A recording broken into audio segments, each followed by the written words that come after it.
अगर कोई स्त्री आपकी किस्मत में नहीं है, फिर भी आप उसके लिए तड़प रहे हैं और आप यह मानते हैं कि यह ऊपर वाले का संकेत है कि वह आप दोनों को अंततः मिलाएंगे, तो यह एक बेहद गहरी और प्रेरणादायक भावना है।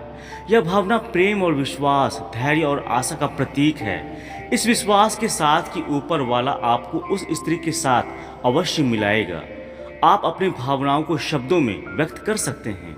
आइए इसे विस्तार से समझें। प्रेम और किस्मत का रहस्य। प्रेम का किस्मत से गहरा संबंध होता है। ऐसा कहा जाता है कि प्रेम वह भावना है जो आत्मा से जुड़ी होती है और आत्माओं का मिलन ईश्वर की योजना का हिस्सा होता है। यदि आप किसी के लिए गहराई से तड़प रहे हैं और यह महसूस करते हैं कि वह आपकी किस्मत में नहीं है, फिर भी आपके दिल में यह विश्वास है कि ऊपर वाला आपको मिलाएगा, तो यह प्रेम की शक्ति और ईश्वर की कृपा में आपकी गहरी आस्था को दर्शाता है।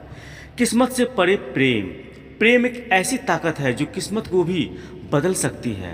अगर आपका प्रेम सच्चा है तो ऊपर वाला आपकी प्रार्थनाओं को अवश्य सुनेगा। ऊपर वाला का संकेत। यह तरफ एक संकेत हो सकती है कि आपको धैर्य रखना चाहिए। जब दो लोग सच्चे दिल से एक दूसरे को चाहते हैं तो समय और परिस्थिति उन्हें अवश्य मिलाते हैं। यह आपके अंदर छिपी हुई भावनाओं को और इच्छाओं को जागृत करती है। तरफ का सकारात्मक पक्ष। तरफ आपको धैर्य और संयम सिखाती है। यह आपको अपने प्रेम की सच्चाई को समझने का अवसर देती है। तरफ एक प्रकार का आध्यात्मिक अनुभव भी हो सकती है जो आपको खुद को बेहतर समझने में मदद करती है।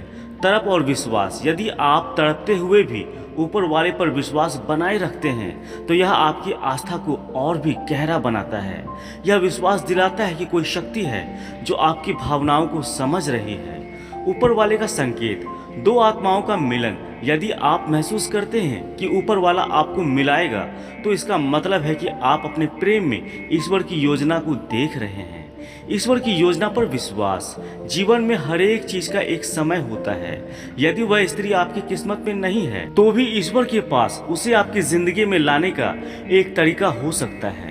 यह विश्वास रखना जरूरी है कि ईश्वर जो करते हैं वह हमेशा हमारे भले के लिए होता है। प्रेम में धैर्य और समर्पण। प्रेम को पाने के लिए धैर्य रखना सबसे बड़ी परीक्षा है। समर्पण का मतलब है कि आप अपनी भावनाओं को ईश्वर के हवाले कर देते हैं और उन पर भरोसा रखें। प्रेम, शक्ति और तरफ को शब्दों में व्यक्त करें। यह कुछ शब्दों में सुनने की प्रक्रिया आपके लिए एक आत्म खोज यात्रा हो सकती है। अपने दिल की बात सुने। उस स्त्री के लिए आपकी भावनाएं कैसी है? आपने उसके साथ जो समय बिताया है वह आपके लिए कितना खास है? आप उसे पाने के लिए कितना इंतजार कर सकते हैं? तरफ को स्वीकार करें। अपनी तरफ को ईश्वर की ओर मोड़ें। लिखें कि कैसे यह तरफ आपको एक बेहतर इंसान बना रही है। ऊपर वाले का संकेत। सुने कि आप कैसे महसूस करते हैं कि ईश्वर का संकेत है। विश्वास करें कि ऊपर वाला आपकी प्रार्थनाओं को सुन रहा है। कभी कभी हमें यह समझने की जरूरत होती है कि प्रेम और किस्मत दो अलग अलग पहलू हैं। प्रेम हमारे दिल से जुड़ा हुआ होता है। किस्मत हमारे कर्मों और ईश्वर की योजना का हिस्सा होती है। अब आप इन दोनों को संतुलित करते हैं तो आप एक नई दृष्टि से अपने प्रेम को देख सकते हैं। अगर ऊपर वाला आपको मिलाएगा तो कैसे तैयार हो?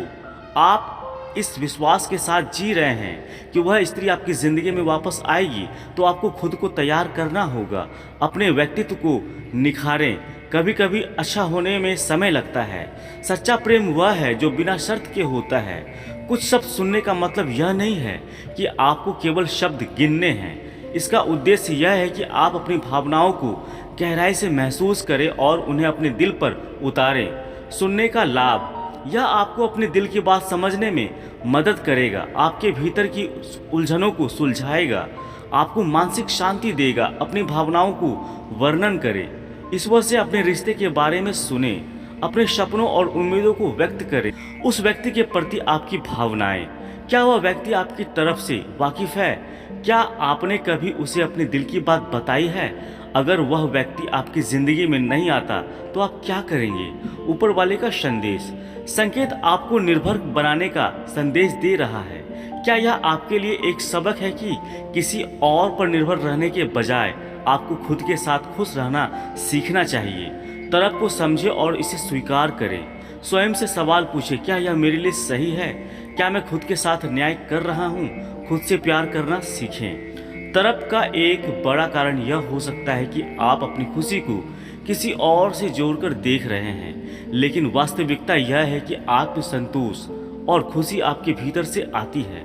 खुद के साथ समय बिताएं, नई रुचियां विकसित करें, अपने जीवन के उद्देश्य को पहचानें, एक सकारात्मक दिशा दें। आप इस ऊर्जा को अपनी व्यक्तिगत विकास की यात्रा में लगा सकते हैं। यह लिखने की प्रक्रिया केवल दर्द का इजहार नहीं है, बल्कि आत्म प्रेरणा का स्रोत भी बन सकती है। निष्कर्ष, अगर कोई स्त्री आपकी किस्मत में नहीं है, फिर भी आप उसके लिए तड़प रहे हैं और यह मानते हैं कि ऊपर वाला आपको मिलाएगा, तो यह विश्वास आपके प्रेम की सच्चाई और आपकी आस्था को दर्शाता है। कुछ शब्द लिखने की प्रक्रिया केवल एक बाहरी प्रयास नहीं है, बल्कि यह आपके मन और आत्मा की गहराई में जाकर खुद को समझने और ईश्वर के प्रति अपने विश्वास को मजबूत करने का एक साधन है। सुने और महसूस करें और अपने विश्वास को एक ऊंचाई पर ले जाएं, क्योंकि अगर आपका प्रेम सच्चा है तो ऊपर वाला आपको अवश्य मिलाएगा। आपको कहानी कैसी लगी हमें कमेंट करके ज़रूर बताएं। उम्मीद करता हूं दोस्तों यह वीडियो आप लोगों को अच्छी लगी होगी।